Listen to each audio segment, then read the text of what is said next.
8h12, merci d'être avec nous, Elisabeth Lévy, bonjour. Bonjour Jean-Jacques. L'émotion ne doit pas être notre seule boussole, c'est le titre de votre chronique. Vous revenez sur la mort de la petite Camilla, le conducteur de deux roues qui a tué Camilla est en liberté. Son père, le père de Camilla, accuse la justice française. Oui, on n'a pas de mots pour ce père et pour cette famille endeuillée, Jean-Jacques. On comprend évidemment leur colère, leur tristesse, leur volonté que le coupable soit puni. Alors sur le réseau social, beaucoup de gens sont révoltés par la décision du juge des libertés et de la détention de ne pas incarcérer le suspect. On verra l'appel du parquet.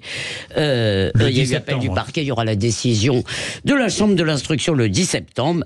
Et que disent-ils? Ils disent que pour sa famille, c'est perpétuité. Et bien sûr, c'est vrai. Et il est vrai aussi que le policier qui avait accidentellement tué le jeune Naël après un refus d'obtempérer avait passé plusieurs mois en prison parce qu'on avait peur de la réaction des quartiers. Alors bien sûr, la famille de Camilla ne fait pas peur et ce deux poids deux mesures est insupportable. Et pourtant, aussi légitime soit notre émotion, eh bien elle ne peut pas être notre seule boussole. La justice, c'est l'équilibre entre la faute et la peine, entre l'émotion et la raison, entre la vie et le droit.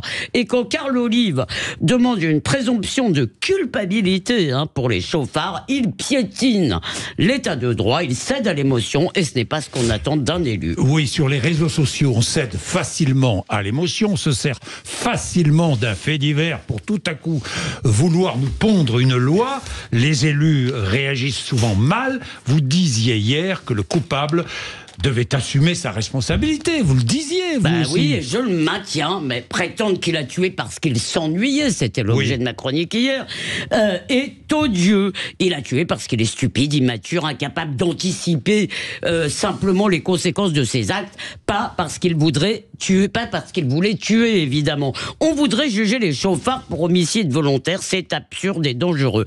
Le coupable de la mort de Camilla doit être sanctionné durement, mais pas par l'opinion, pas par les médias, ça ce serait du lynchage, par la justice qui a des règles. Et la justice sait qu'il n'est pas pareil de tuer accidentellement ou intentionnellement. Et ce n'est pas pareil si c'est un récidiviste endurci ou un primo-délinquant, ce n'est pas pareil s'il est bourré ou sobre. Évidemment que quelqu'un qui croit pouvoir conduire après 3 verres est coupable d'ailleurs, mais il n'est pas coupable du même crime qu'un terroriste ou un assassin de vieille dame.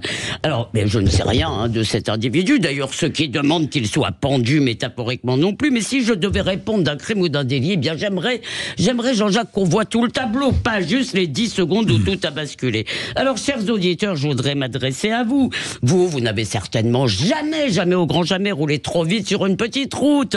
Oui Jean-Jacques, vous n'avez certainement jamais au grand jamais téléphoné au volant, mais beaucoup de gens très bien ont déjà fait des choses idiotes ou dangereuses, alors peut-être pas autant qu'une roue arrière en pleine ville. N'empêche, la grande différence, ce n'est pas qu'ils sont meilleurs, c'est qu'ils ont eu de la chance. Ça devrait nous faire réfléchir. Eh bien, nous allons réfléchir ensemble, justement. Françoise Degois va réagir sur la chronique d'Elisabeth Lévy dans quelques instants. Il faut passer un peu de pub, vous savez, à la radio, on passe la pub le matin aussi, mais on se retrouve très très vite sur Sud Radio, 8h15.